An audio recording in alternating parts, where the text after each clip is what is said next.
Estou revendo a série Sherlock Holmes na HBO Max e já fiz aqui, né, um artigo falando da série O Mentalista, e o Mentalista, no fundo, é baseado no Sherlock Holmes. O que tem uma coisa a ver com inovação, Nepô? Então vamos lá.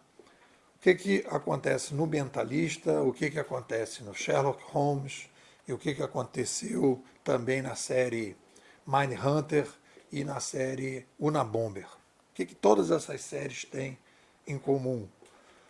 E talvez naquele filme também, A Grande Aposta, existe ali uma pessoa. Qual é a mensagem desses filmes? Né? Existe uma pessoa, não é a mensagem do filme, né? O que se desdobra como uma possibilidade de interpretação desses filmes? Você tem um problema, olha só, galera, você tem um problema extraordinário que está tentando ser resolvido, estão tentando resolver um problema extraordinário no método indutivo por incrementadores. Vamos lá, vamos explicar. Método indutivo, eu utilizo dados. Eu pego os dados e vou tentando, através dos dados, chegar a um determinado tipo de solução. O método dedutivo, eu faço uma revisão mais filosófica, mais teórica, mais abstrata do problema. Então, dependendo do problema, é mais adequado resolvê-lo através de um método indutivo ou dedutivo. Não existe que o método dedutivo é sempre melhor e o método indutivo é sempre melhor. Depende do problema. Então, quando chamam Sherlock Holmes para resolver um problema, de maneira geral, né, a série começa a uma entrevista coletiva, lá de um detetive incrementador. Existe um problema extraordinário. Olha aí, galera. O detetive é incrementador, ele tem um perfil incremental, ele é um incrementador, e ele está diante de um problema complexo, um problema extraordinário, e ele não consegue resolver. E aí o Sherlock Holmes vai mandando, conforme ele vai dando a entrevista, o Sherlock Holmes vai mandando, vai colocando para todo mundo que está assistindo, errado, errado, errado. Ele vai, né, provocando o cara, mostrando que ele não vai conseguir resolver o problema. Porque a cabeça do cara é uma cabeça incrementadora. Naquela série Mentalista, quando eu fiz o áudio, eu contei a triste história aqui que aconteceu em Teresópolis de uma moça que foi morta, assassinada na casa dela por um caseiro, e que a polícia chegou no dia seguinte no cara porque foi tudo gravado em câmeras. Era um problema normal, resolvido de forma indutiva, através dos dados, dos vídeos da câmera, que identificaram quem era, e aí um parente do caseiro que tinha promovido o assassinato identificou ele, e através do método incremental, através da indução, chegou-se ao cara.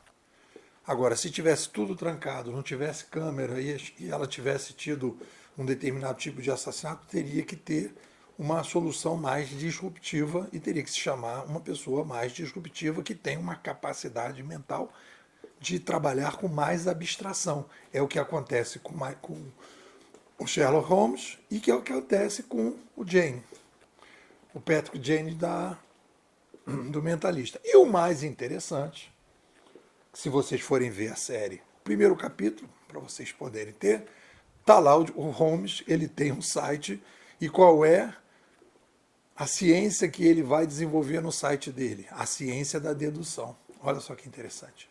Na série está lá, a ciência da dedução. Então, eles estão assumindo que o Holmes é dedutivo e não indutivo. E aí eu falei lá, e vou falar de novo, do nosso querido Thomas Kuhn, que fala exatamente isso. Que a gente tem uma tendência, e isso é um problema que nós temos, né? E aí quem chama atenção disso também é o Taleb, nós temos uma tendência de tentar resolver aquele papo do martelo e do prego. Para quem tem o martelo na mão, todo problema é um prego, né? Então a pessoa nunca vai para a chave de fenda. Quer dizer, a gente tem que ter uma relação entre o problema e a solução. E eu faço aqui uma das frases de divulgação do artigo, que eu já tinha usado antes. Nem toda é o problema que define a solução, e não a solução que define o problema. E como a gente já tem uma solução, e aí a gente volta para a questão da semana passada dos donos de carruagem, que eu criei a síndrome dos donos de carruagem, né? O cara tem uma carruagem e ele resolve o problema de mobilidade com a carruagem. Então, para ele, não existe o problema da mobilidade. O problema da mobilidade deixou de existir. Ele passa a ser um dono de charrete. Então, a única solução possível que ele vê de mobilidade é a charrete. Não existe outra. Então, ele fica amarrado à solução, quando o problema é dinâmico, dependendo das ferramentas, das tecnologias, da capacidade dedutiva, né, da disrupção que alguém vai criar. Se inventa o carro, se inventa o automóvel, aí aquela frase do anônimo que diz: não foram, né, os donos de carruagem que inventaram os carros, porque isso é uma tendência humana.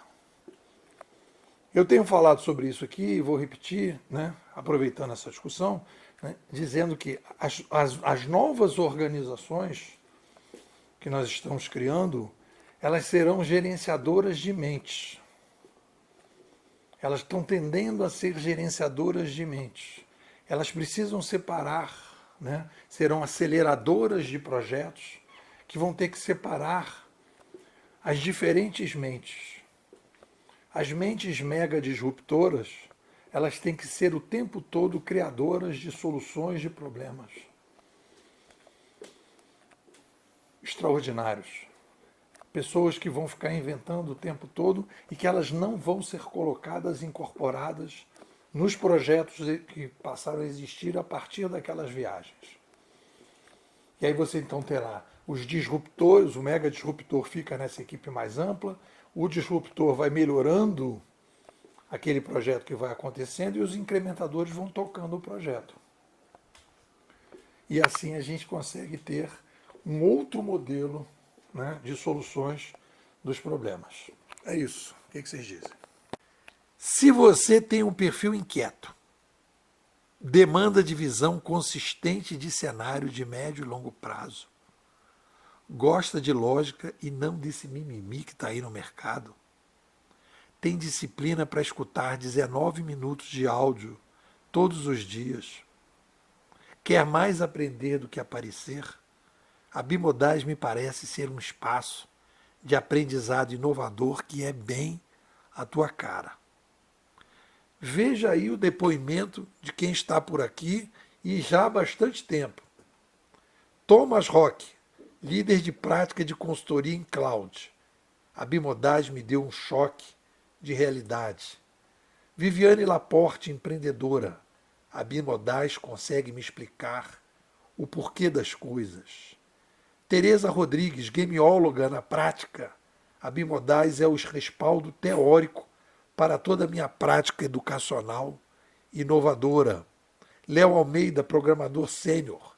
A Bimodais mudou o meu sistema operacional. Fernanda Popeu, oficineira de escrita digital. A Bimodais me dá lastro para entender o digital. Estamos começando o nosso 5º ano, a 9ª imersão de janeiro a julho de 2023. Você vai ter acesso ao material mais consistente no Brasil sobre ciência da inovação. Estou te convidando.